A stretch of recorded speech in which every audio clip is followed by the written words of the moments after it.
beats.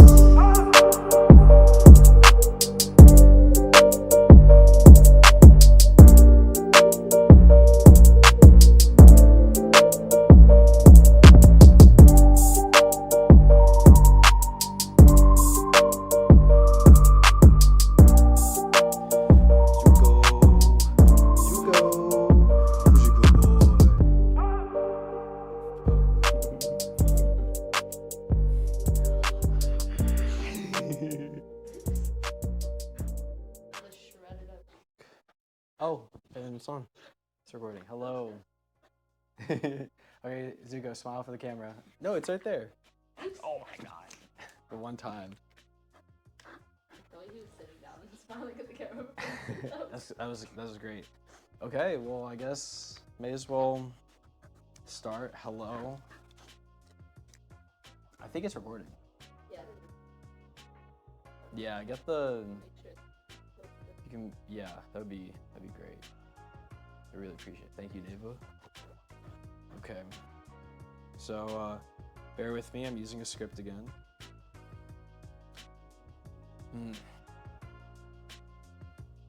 Have you ever had a conversation with someone and they use the word logical or rational in place of the word reasonable? Or have you ever heard someone say the word reasonable when they should have used the word logical? What is logic and reason? What's their relationship? What do modern philosophers think? The definition of logic is usually split, logic is usually split into formal and informal logic, where formal use proofs and are determined by math, and informal are often concerned with general beliefs and general beliefs and use cases in the real world. So informal logic is concerned with the general beliefs and the use of these truths in the real world. Reason is the use of logic against a backdrop of context, experience, and future sight in order to make the most truthful assertion of action or idea. So I'll talk about future sight just like as an idea. Essentially, it's computed paths of energy. So like if you can make a generator in real life, you can essentially make equations on how much throughput and how much voltage it will produce. So these are things like future sight that you can predict. So also something like that is climate modeling. Now that's a form of future sight, and future sight is not truth. It's just what we've seen. Future sight is through experience. It's one of the things that you get from, oh, I've seen this before. I know this type of person exists because of this. Here are certain environments where people with certain abilities and skills and language abilities have a higher chance of appearing because of their upbringing and because of their genetics. Okay, so what's their relationship? These tenets of truth deduction are necessary to form understanding of the knowledge of our world. Logic being the hardware of the operation and reason being the software that allows the intelligence in our head to survive. Let's look at an example. A, I love coffee. B, the sky will always be green. C, if A, then B. Therefore, the sky will always be green. This is logical because C is true all the time because of what's written as the conclusion. Loving coffee is a simple, unrelated truth statement to the sky will always be green and carries the truth through the conclusion, making this argument logically valid. This, however, is not reasonable because there's no actual earthly connection between loving coffee and forever setting the sky to be green. I just chose green because green is my favorite color, so yeah. Fun fact, this example that we went through is what basic logic calls modus ponens. I had to learn that twice in school for both my computer science degree and philosophy minor. So yeah, there's a lot of overlap between philosophy and computer science. Who would have thought? I wonder. It's like computer science is essentially math made real. It's taking basic formations of math and then putting that into a system that can understand the world. That's what I wish my math teacher told me when I was a kid. Modern philosophers, what do they say? I will show a video. Well, actually, I won't show a video, but like I'm gonna just like rip some screens from like title cards from the video and just basically throw something around, like edit that or something like that just for the title, and I'm gonna explain what each of the parts are. But this video, Logic, the Structure of Reason, explains how much of the history and current understanding of how logic is used in the modern day. And I won't deal with the long video, but I will include it in the notes, and there's also a playlist that you can watch later that has all the videos for this video as sources from my video. Yeah, you get it. So let's look at some of the important facets of logic from the video. The law of non-contradiction. This law dictates that in order for a valid truth to be understood, then it must be without contradiction, including the premises and conclusion. If a logical statement is contradictory, then it is false, even if the conclusion is true by definition. Side note, believing something is true while also believing its contradictory premises is inherently irrational and therefore not reasonable. A fallacy erupts when contradiction appears within beliefs that allows acceptance of any new belief based on the foundation of that contradiction. So if you believe something to one thing to be true and the other thing to be false, and you take both of their respective conclusions to heart in your belief set, anything that you base your beliefs off of that is also false by definition, because that is an inherent contradiction or inherent falsity because it's contradicting each other. That's a word soup, but essentially if you base your foundation in sand, it's not going to stand. So base your foundation in rock or steel, and it may stand better. Or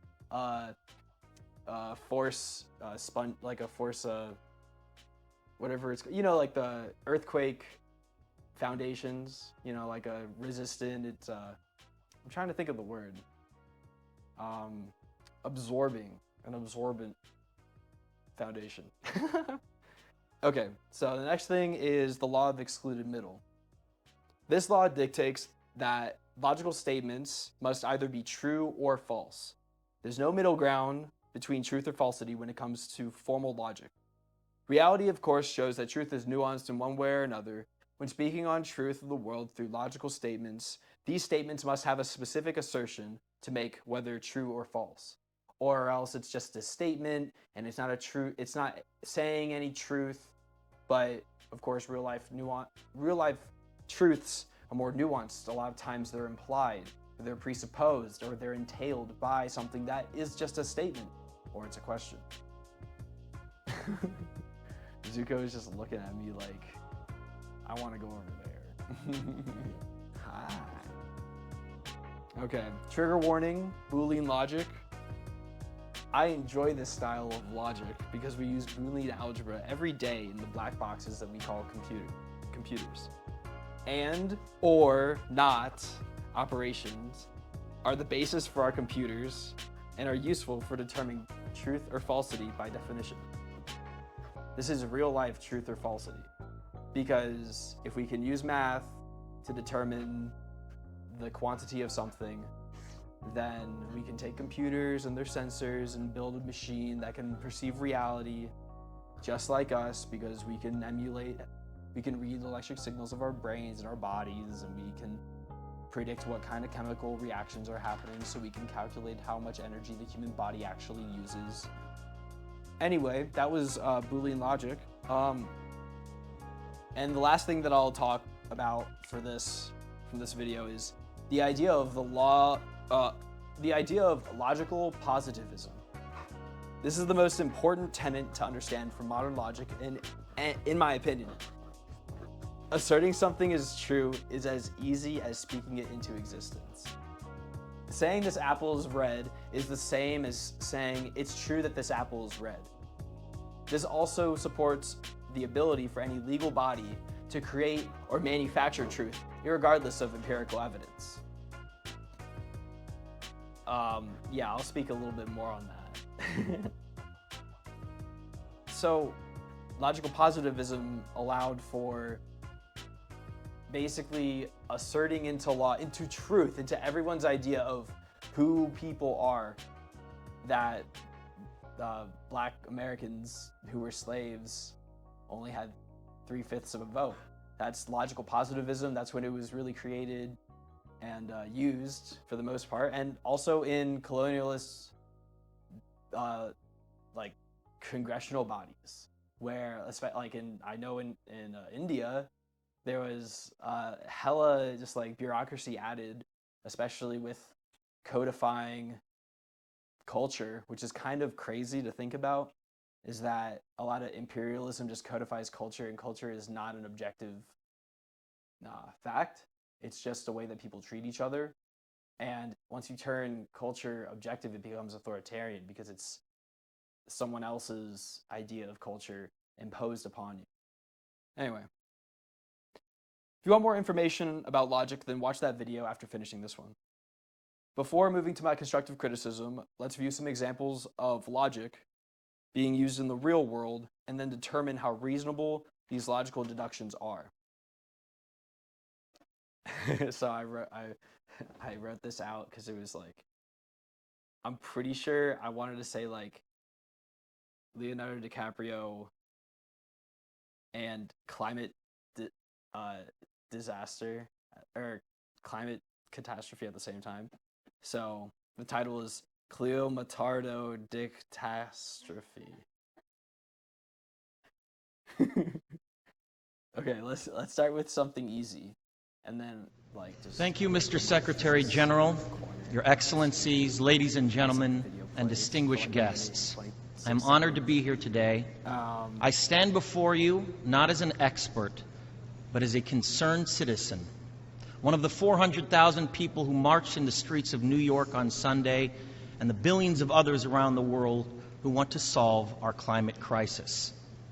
As an actor, I pretend for a living. I play fictitious characters, often solving fictitious problems. I believe that mankind has looked at climate change in that same way, as if it were a fiction, as if pretending that climate change wasn't real would somehow make it go away. But I think we all know better than that now. Every week we're seeing new and undeniable climate events, evidence that accelerated climate change is here right now. Droughts are intensifying, our oceans are acidifying, with methane plumes rising up from the ocean floor. We are seeing extreme weather events and the West Antarctic and Greenland ice sheets melting at unprecedented rates, decades ahead of scientific projections. None of this is rhetoric, and none of it is hysteria. It is fact. The scientific community knows it, industry knows it, governments know it, even the United States. At the beginning of this video, the speaker introduces many alleged facts supported by the scientific community and empirical evidence, which are presumed to be used as premises for an argument. Let's continue. U.S. Navy's Pacific Command Admiral Samuel Locklear recently said that climate change is our single greatest security threat. My friends, this body, perhaps more than any other gathering in human history, now faces this difficult but achievable task. You can make history, or you will be vilified by it. To be clear, this is not about just telling people to change their light bulbs or to buy a hybrid car. This disaster has grown beyond the choices that individuals make. This is now about our industries and our governments around the world taking decisive, large-scale action. Now must be our moment for action. We need to put a price tag on carbon emissions and eliminate government subsidies for oil, coal, and gas companies. We need to end the free ride that industrial polluters have been given in the name of a free market economy. They do not deserve our tax dollars. They deserve our scrutiny, for the economy itself will die if our ecosystems collapse. The economy itself will die if our ecosystems collapse. Yeah, I know, it's sad. At this point, the speaker has made an argument in support of the economy and of the natural world. What were the premises that brought him to that conclusion? 1. The chief of the Pacific Navy Command said that climate change is a security threat. Something presupposed by this statement is that we put a lot of our money into the military, and a security threat to the military will cost money. 2.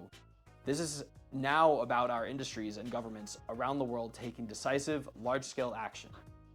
This presupposes that the industries and governments are actually the ones who hold the power to make the change, but also that they cause the change. And 3. Put a price tag on emissions and stop subsidies for coal, oil, and gas. This also presupposes that coal, oil, and gas are the energy sources causing pollution. Does the conclusion outlined earlier, the economy itself will die if our ecosystems collapse, follow from the premises? Leave your answers in the comments below. Leave your answers in the comments below. I'll wait. All right, Zuko, get down, get down, get down.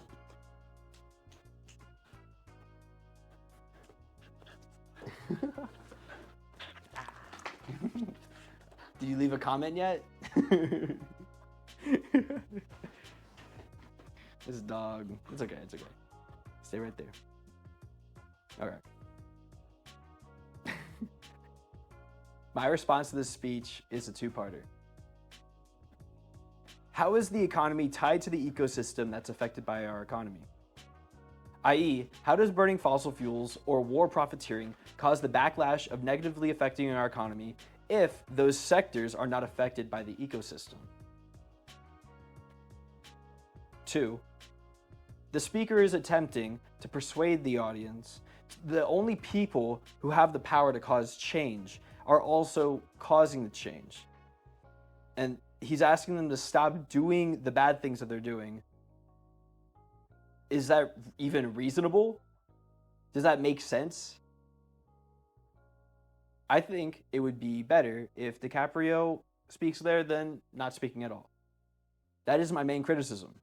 I think the main criticism is that the call to action is not persuasive enough. The call to action is logical, and I think works well as an argument. However, the reason behind the call to action needs to be stronger.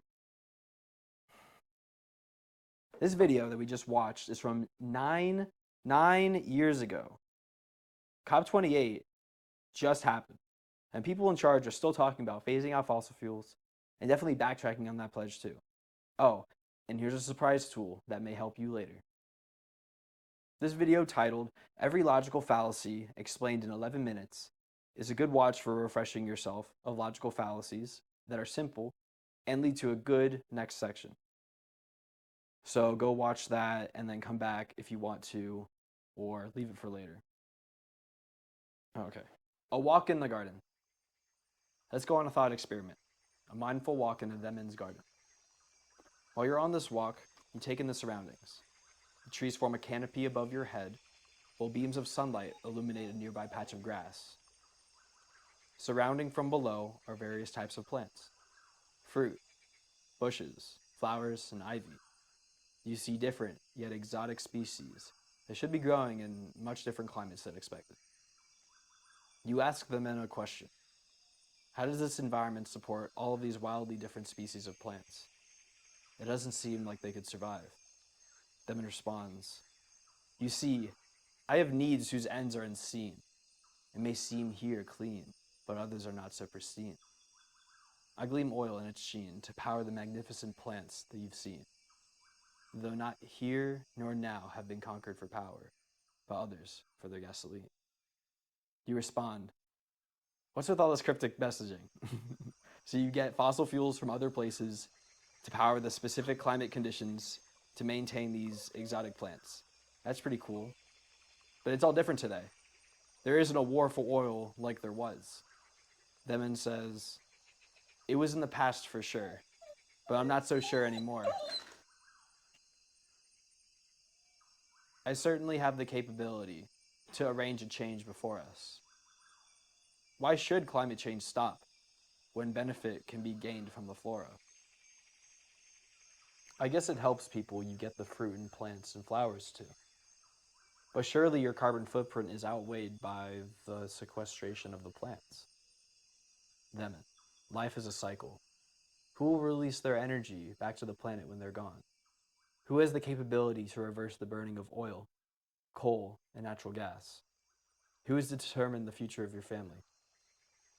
An owl faces these issues head on. You. I guess all living things will return to Earth when they die. So levels of carbon dioxide and greenhouse gases like methane and smaller, more potent other sulfides, etc., will stay at a constant level. Plants definitely can sequester carbon, but only to some extent, with our life cycle due to trees only living for a few hundred years, also accounting for deforestation. There's only so much sequestration like your garden with our fueling of production. To answer your last question, I do not know who determines the future of my family. I certainly do. But I cannot be the only person. Each of my family members have their own agency. I hope. There are too many factors to consider. Them. I will leave you with this. Your confidence evades you, my friend. I was the last to expect it would be you in the end, who laughed and cried with me till our eyes were dried. A hope to dog that you can find your lie. Center a means, not just by logic, or you'll merely be denied. There is your promised walk in a garden for this episode of Constructive Criticism. Let me know what your thoughts are about this episode. Did I use any logical fallacies? How well were my philosophy skills used? I hope your brain got a little tickled.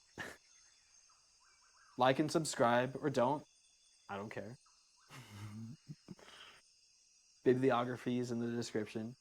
I made a playlist for the commentary videos that I use as sources. And definitely add me on Instagram and check out my Ko-fi if you want to support the cause, because the cause is life. Thank you. Goodbye. Some flexing in. Yo, that's classy. Classy. Classy. Classy. Classy.